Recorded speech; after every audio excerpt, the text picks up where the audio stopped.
Hey, welcome back to Mocktails with Marina. I'm your host, Marina, and today we are going to do a little bit of a behind the scenes episode.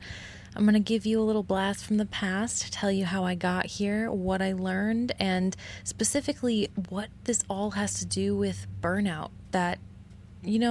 Honestly, when it comes to being a founder of any type of business, it's very normal to hit burnout. And in fact, I don't want to say it's a requirement. It is one of those things that you can do a lot to try to avoid by being incredibly mindful, but there's always going to be more that you learn about yourself along the way. That includes your own boundaries on life, on your work habits, on the people you surround yourself with, on the people you do business with, because not all money is good money. All these things morph and change over time. And this episode really is an ode to those who are just getting started on their path. And by getting started, I don't mean just in the last 30 days. I'm saying if you just started a business in the last couple years, it's a long, hard path. And this episode is basically dedicated to those who are in my Discovery Phase Launchpad right now, and also to those of my clients who all started their businesses this year. It's difficult. I cry about it all the time.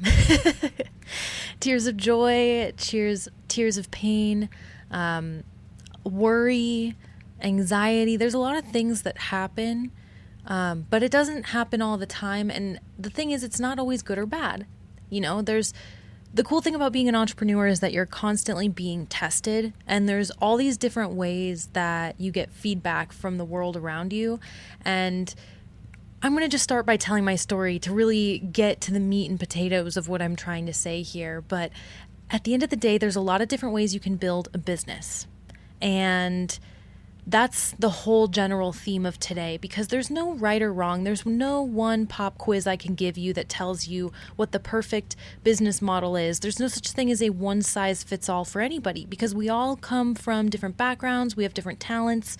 We have different levels of spoons that we have. By spoons, I mean how many hours per week do you want to be interacting with the general public versus, being behind the scenes, being a creator, working on stuff. It all dictates how you want to do business. And then it comes down to where you live. What are the local laws? What type of funding can you get for these ventures? How can you set up logistics to be either on site or not? All of these types of questions, trying to figure out hey, I know I want to start a business, but how do I start one? What revenue streams make sense? So how do I structure my business plan? Well, like I said, I'm going to start by telling a story. Because the Modern Mocktail, this is a joint venture with my husband. This is my third business, my first with a partner, of course. And I want to mention that my first two were made in the live fast, die young energy of hustle culture. I learned it was very easy to be successful for a season, and it's very easy to have a successful godless venture fueled by sexy ads and drug-induced mania, but it leaves you feeling empty and burnout. And I know that this may not resonate with everyone. I want to put this out here and say that, whatever your spirituality, whatever your belief system is, this is about connecting with that spirituality and building additional layers to the business that's in alignment with your whole life, and not just whatever you can do to get that dough. To me, the biggest flex is in being able to build a long-term sustainable business without selling your soul along the way. So here's what I mean by selling your soul. This is going to look different for different people. And for me, that alignment means building a business that doesn't, take me away from my life and my husband, my dogs, my family, right? Building a business that allows us to have freedom in schedule so we can do what we want, and we can have our long mornings. We can, kind of clock in as our energy feels. There are a lot of things that are really important, because then that allows the number one priority to shift to the family, which in our lives is number one. So to build a business that supports that has been absolutely earth shattering in our lives. Like, again, I used to build like hustle businesses. Like I can make money quick, but to make a long-term sustainable business out of it that doesn't burn you out, now that is a totally different type of revenue stream and business model, right?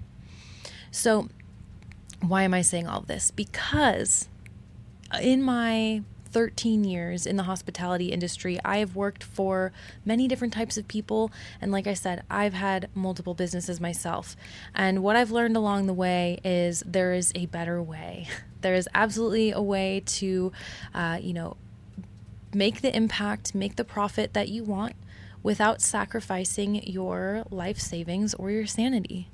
I truly believe that this is possible because I've seen it with my own eyes. I've seen it. I have witnessed it. I have been a part of teams that have made this happen.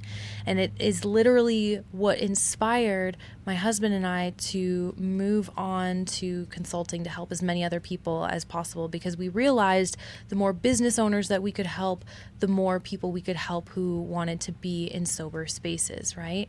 So going back to my behind the scenes backstory. So my first two businesses made money. They gave me notoriety and technically checked all of my life goals off the list before I even turned 27. On paper, I had made it, but my heart was so bummed. It just wasn't as advertised. I mean, it was better than 9-to-5 culture, but something still felt off. Like I couldn't sleep all the way at night. Then I got sober. And I realized I may have provided awesome experiences, but people would get too drunk to even remember it. And again, little side note for those who have not listened to any of my previous episodes here, I was a performer and an event producer, and I ran away with the circus, and I had a lot of fun doing it. But the thing was, in order to make money, you have to make drink sales. So I got really good at selling alcohol.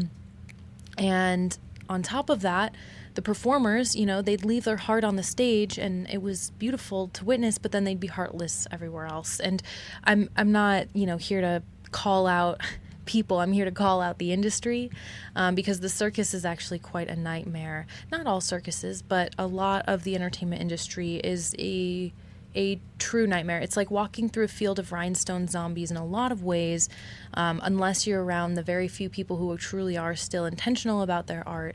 But even then, there's a lot of things that go on behind the scenes and around the scenes that like some people have blinders to, and they're like, at all costs, I will perform. And at the end of the day, it becomes really exhausting unless you stick to venues that are uplifting, right? Things that like healthy, happy, positive things happen at, right? We're not, in the diviest of bars where gross things happen around the corner. Oh, but it doesn't matter because there's a good stage, right? Like, that was the energy of a lot of the first two businesses that I had. And like I mentioned, after I got sober, things like really started to change perspective-wise for me. So the years 2020 to 2023 were very incredibly complex, and this time of my life was so interesting because not only did I get sober, but I was also depressed from my dreams, like what I felt like was decaying into hell. Because at the time when the shutdowns happened, I was at the peak of my career, living in Las Vegas, career as a dancer. I was a traveling performer. The day that everything shut down was the day I was supposed to go back on tour to go back out to San Francisco. And, I just performed in the Burlesque Hall of Fame. I just won a few medals for pole dancing. Like, it was all the things. So watching my dreams die when everything shut down, because Vegas is the live entertainment capital of the world. So I know that COVID hit a lot of different people in different places, a lot of different ways, but like literally like the whole city was unemployed.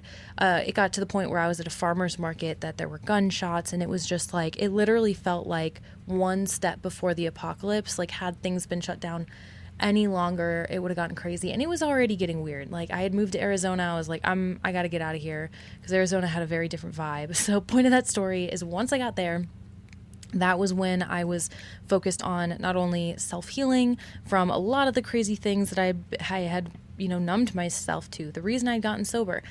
And as I was transitioning, I had started working at a kava bar. And this was not my first non-alc experience. However, it was my first non-alc professional experience as a sober person, which is very different than when I was working at a tea bar in college when I was still drinking. And yes, I enjoyed the tea bar. Sometimes it would be an alternative to alcohol, but I was still like really deeply into that culture. So point of the whole story is, 2020 to 2023 was so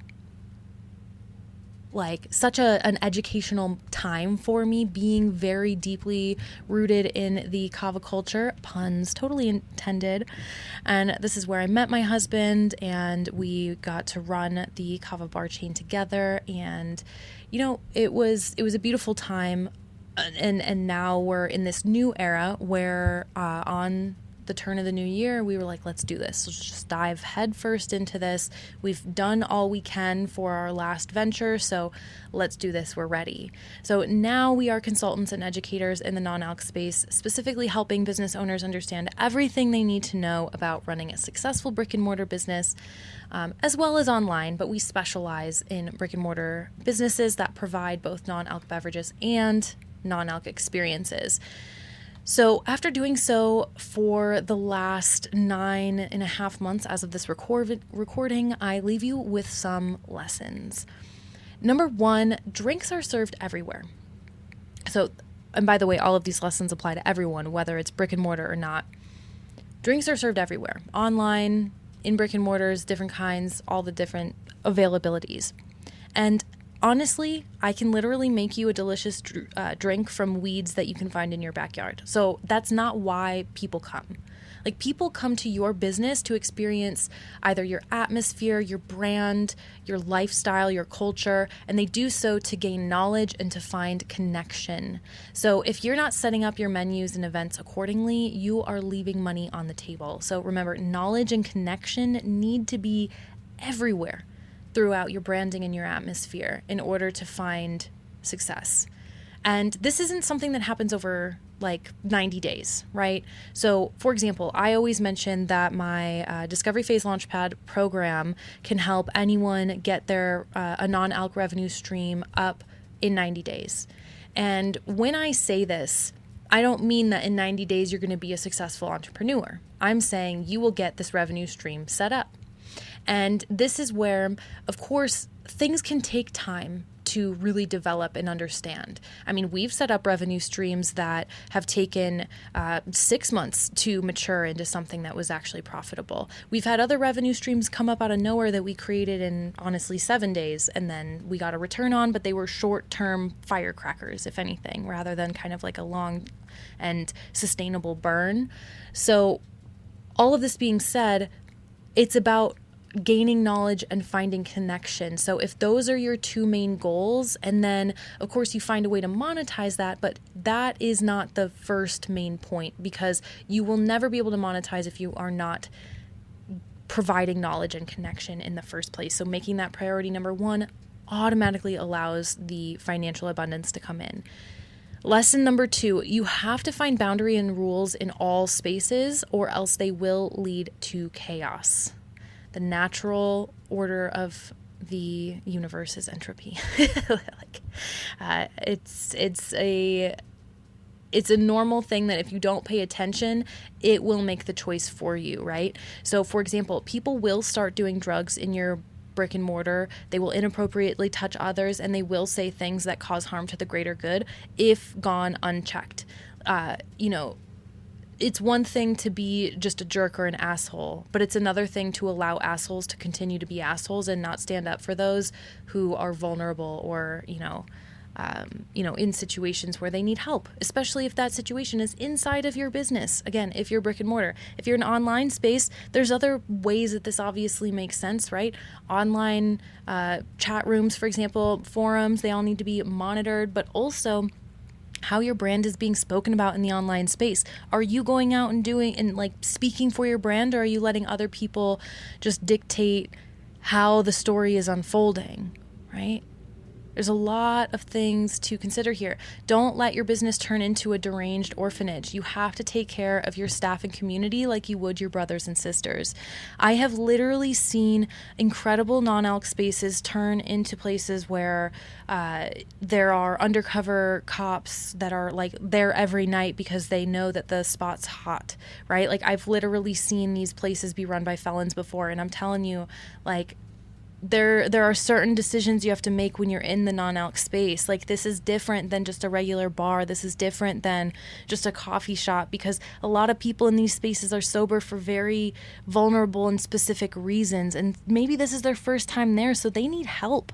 They need your help to understand that, like, you know, they can be safe and comfortable. They don't have to feel nervous or anxious, because they will, because they're maybe not used to not numbing themselves, or maybe they're trying a new product. Maybe they haven't had kava or kratom or CBD or whatever other adaptogens you have, and any of the mushrooms, right? Ashwagandha. You never know how people are going to react. So you automatically need to understand that you're providing a different type of experience. Which leads me to number 3, non-alc is not alc. So do not assume that what works in a traditional bar will work for you. People who come to your non-alc establishment are healing from a harm that something had caused them. So don't emulate what you're trying to separate yourself from. This took it, you know, there are some spaces that do emulate traditional bars. They'll have the same types of events. And while, yes, there can be some events that work well, right? Like karaoke is a great example. Having comedy nights, like, it's not that we're inventing brand new events that have never existed before, but the format is what's updated, right? Because if you're doing the exact same thing, but you're just kind of, for example, numbing people in a different way, you have to just ask yourself, like, what is the alignment of what you're trying to accomplish? Like, what is your business's goal? Like, you build the business model based off of your goal for helping people. And then from there, you know, you build what makes sense, right? So you don't want to copy the thing that you're trying to, like, get them away from. So let's talk about the next point. Number 4, quick fixes and shiny trends will not save you. Solid foundations, unmoving faith, and long-term commitment will always help. So here's what I mean. Long-term commitment to always facing your issues is the secret. So even if it's gross feeling, even if you are faced with a situation that comes up where your best self isn't presented, and then you end up feeling a little bit embarrassed maybe, or maybe you just feel like giving up for a day and you're like, ugh, I just put 9 months into the business and I just want to give it all up. Like, no. Long-term commitment to always facing your issues is the secret. No quick fix, no shiny trend is going to save you. Look, I know that is not the sexiest manifestation type of advice here, but just watch the long game.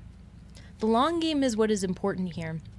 Again, you can build a short-term, live fast, die young, hustle culture, like just throw everything at the table, who cares about anything, and make money for a quick moment. But that is exhausting, right? So if we're building a long-term system, it's going to take a little bit of time to set up. So you have to taper your expectations and understand that, yes, we can launch something in 90 days. Absolutely. Does that mean that you're going to launch and instantly make $100,000? Well, I sure hope so. But, you know, it doesn't always happen, especially on the first try. And the only difference between someone who gives up and a successful entrepreneur is the fact that, you know, you could fail 100 times at something, but you only need to succeed once for it to be a brilliant idea that makes you millions of dollars. Like, you could literally fail 99 times in a row, and it will not matter if that 100th time you hit the gold, right? Because no matter how much debt has accumulated, no matter how much effort you've put in that felt like it was going nowhere, it all matters so long as you don't give up. But if you do give up on the 75th try, you're like, oh man, I'm like too far in the hole past my comfort zone, so I'm just going to sit here and take it and go back to a 9 to 5 that'll take me 65 years to pay off, so I'm going to be however 90 something years old when I can retire. No. You don't just sit down and give up like that. You got to think about the long-term game here, right? So understanding that leads me to my final point. If someone is forcing you to make a decision in less than 24 hours, check the details. The most legitimate business partnerships and ventures and collaborations I've entered were never rushed. They never made my chest feel tight. Contrarily, the worst I've ever encountered were full of force, friction, anxiety, haste, and fear. God and all that is good does not reside in any of those feelings. A lot of business is very,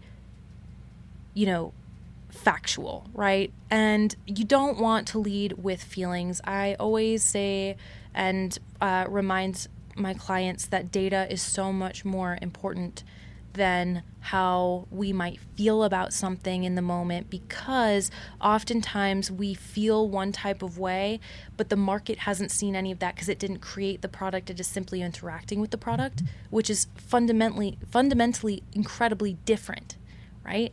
So understanding that, I will say that if you aren't comfortable with, again, going back to my first point, the knowledge and the communication that's occurring, right? Because if that's the standard you're holding for any product that you're selling, that should be the standard for which you receive as well, because that would be fully aligned business. You don't act one way and then sell another, and vice versa. So understanding that to the core, sometimes that takes time as you're creating an identity. Just think back to being a teenager when you were asking those questions about who am I? There were days you tried out silly hairstyles that weren't quite you. You tried on outfits that weren't quite you, but that was the only way you were able to arrive to the conclusion of who you are today. So it's the same thing with business. It's the same, it is a different muscle to think in a business mode than it is to be an employee, or to be working within a hobby, or to just be living your life, operating within the family. Business is a totally different muscle and part of your personality, right? It's so being an entrepreneur, you are unlearning some things that only with time can you see the difference, especially if you're like me and you have family who did not grow up. I did not grow up in an entrepreneurial home. I grew up in a blue-collar home. My mom was a waitress for a long time, worked into some office jobs, and then my dad was always blue-collar. He was always a boiler maker. So all of that being said, I was one of the first to go to college. I'm the first to start a business like this. This isn't something that people understand if they don't flex those muscles. There's a whole different you that's coming out. I think I've heard this from a lot of vocal coaches as well, where, when people are either learning how to sing or they're learning how to speak in different dialects for different acting gigs, or, voiceovers and stuff like that, you are literally training a new muscle that gets tired. So, when you have these practices, you can only drink certain things, and, you have off time for your voice so it doesn't get all raspy. You don't overdo it, just like you don't want to overdo certain things when you're doing sports so you don't have injuries, you don't break legs, you don't tear muscles. It's the same kind of thing that happens as an entrepreneur. So all of that being said, it's going to feel tiring and exhausting, and there is going to be a point where everything feels like it's crashing in all at once, but that is the time that should remind you, even though you feel like you're being beaten to a pulp, that is when you know you're on to something, because you are that far deep. There's so much information around you that things are happening quick. And it might feel like things don't make sense or things are against you. Maybe a lot of bills come due at the same time. Maybe your tires pop at the same time that your other spare car has a problem, so you can't even use that backup. Your backup is even broken, right? It happens. And those are the moments where we become the innovator, the engineer, the person who create something new to build a bridge from the oh shit to the okay, we're feeling good now. because that's the only way to honestly learn sometimes. Again, going back to being a teenager, you got to put on some silly outfits to really figure out what your style is sometimes, right? You go to the store, you try something on, you're like, let me be daring. Let me try this dress I would never pick up. And maybe you're like, oh, I'm into this, and you bring it home. And other times you're like, nope, now I remember why I don't like dresses like this, right? So it's the same kind of thing for you, my friend. Okay, so all of that being said, how do we deal with and heal from founder burnout? Now, I have two things I want to say here. And the first thing is, I personally, when I start to feel a little cray-cray, I instantly go to Airbnb or your favorite booking site of that matter, and you get yourself a super cool space that just makes you feel really creative or like you're going to a different world. Do not cheap out. Get something good, put it on the business card. This is a business expense. All you got to do is take some pictures in there, and now it's a marketing event. Boom, okay? So it's worth it. Even if you'd feel like you don't have the cash flow, this is the kind of thing that will literally keep you sane. It will inspire you, and hey, you can bring your laptop with. I never said you don't have to work there. I'm just saying you got to go there. You got to go there so that if you need to go scream in a pillow and not at a person, you can do that. You can do all the things. You can look at pretty ducks if they happen to be by, whatever. Maybe you find an Airbnb on a farm. I've done that before. That's super cool. We always take our puppies with us, so we always make sure that we have like a backyard, which means we're always in nature and choosing cool places. We love getting cabins by the Grand Canyon. That's personally our favorite thing to do, and we turn it into an event. Like, we are literally about to go make the functional mixology guide. That's what we're doing this week. We're going to release that on October 1st. We are so excited, and you will learn so much more about it in next week's podcast episode. But all of that being said, go escape to a cabin in the woods and go heal. When you are feeling like physically in your body like you're going to scream at everyone that comes at you, even if they're just trying to hand you a nice glass of milk. The second thing I would mention is hiring a mentor or an executive support. So here's what I mean and why I kind of phrase it that way. So here at the Modern Mocktail, we have these group programs where not only do they have these like asynchronous online courses where you can learn and grab knowledge from, we have these groups where you can connect with people, but we also have live sessions where we get to talk out anything that is coming up. So here's why I say mentor and or executive support, because on one hand, yes, it's nice to have someone to look to for guidance, a Yoda, if you will, but it's also really nice to have someone who can, if you're just back up against the wall, like, I just need someone to do this thing for me. Like, can you just do this? I just need help make help with a template, come up with a new business strategy. Like, what do I do to get myself out of feeling this way? The thing about sobriety is that sobriety is about connection. It's the opposite of lack of sobriety, right? The opposite is loneliness. It's being alone in your addiction. If you came from an addictive place. I'm not saying all people who drink have addictions. I'm just trying to make a metaphor here, y'all. When you are with people, that is when you are at your best and you are able to make the biggest difference. No matter how difficult it might be, no matter if you don't feel like you're good at being around people putting us in different situations that make us uncomfortable, that's what helps us grow. And sometimes it helps us grow out of those icky habits. And sometimes that's what we need. Like, we could be the smartest person on planet Earth, and usually smart people are super depressed. They need people to help them with some of their thoughts that, I get it. Our trains of thought sometimes can bring us to places where we're just trying to solve problems, but then we create our own problems just by thinking about problems that don't actually exist, right? It can drive us crazy. So how do we avoid going crazy? Well, we have sounding boards. That's what friends are for. That's what mentors are for.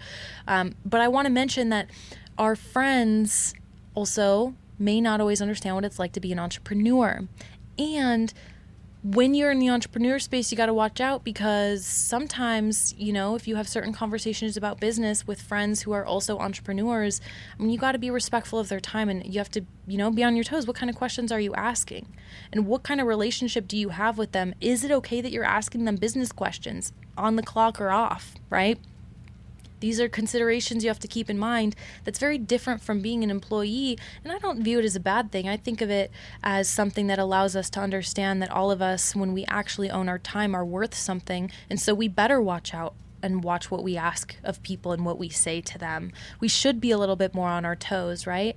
So all of that being said, that's why it's really great to create an executive support container by hiring someone like me, jumping into one of our group programs, so that you're around people who understand what it is that you're going through, what it is that you need, and so that you're not accidentally venting to someone who then may feel less secure about their own position. I'm talking about your employees or collaborators. Sometimes when we vent to the people that we are working with, it makes them feel less stable and less interested in pursuing long-term options with us, because quite frankly, they just don't feel secure. So what can we do to help people feel more secure in their relationships with us in all aspects of life? Well, in my opinion, my professional opinion, quite frankly, is that having these containers is wonderful. I also have a coach. I'm inside of her group program container, and anytime that we get stuck, we reach to her. It's the same concept. So this is not meant to be a sales pitch. Although, of course, if you're vibing with me, please send me a message, send me an email, hello@marinamars.com. Let's chat. But I say all of this because even if it's not me that's right for you, I don't want you to spend all of this time building something beautiful and powerful just to knock it over because you're too tired one day, right? You don't want to fall victim to your own business. You don't want to work for it. You want it to work for you and for it to be of positive, valuable value to the community, because that's how you continue to engage in the marketplace, because people love you, because they want to hear about you. They want to hang out in your space, or they want to be around your energy, or they want to live in the lifestyle that you are helping support through whatever products or services that you're selling. And the only way for you to be able to do that, you can only help people when you have a full glass yourself. So if you don't have a full glass, you need help with any of that at all, please know that whether you are starting a brand new revenue stream or you've been in business for a while now, we have programs for both sides of the spectrum. We love you. We have your back. We are such big fans if you are in the non-alc space. And even if you're not quite in the non-alc space, but you want to be, again, Discovery Phase Launchpad is for you. And I would love to meet you, because, when we are healed from burnout ourselves and we have the ability to be in our power and help people in the way that we are meant to, it brings me to tears. I'm honestly more inspired by my clients than any book, anybody who's written about in history, any painting I could see on the wall, because these are real people who spend their time and they invest in themselves, and they understand what I am doing is so much bigger than me. I need to do it. That is the coolest thing on planet Earth. It's not the easiest. You will cry. I don't want you to think that in 90 days or less you can be a successful person. Yes, you can. It's not unheard of, especially if you have the right connections. But you don't have to. You don't have to be stuck in the same mindset of fear, shame, or guilt of something not working out. Things take time to build. This is a beautiful journey. It is a long haul. So we want to have the long haul mindset with us. Thank you so much for tuning in. If you have any questions, comments, concerns, anything comes up, send me an email, hello@marinamars.com. I am here for you. As always, if you need anything, just let me know.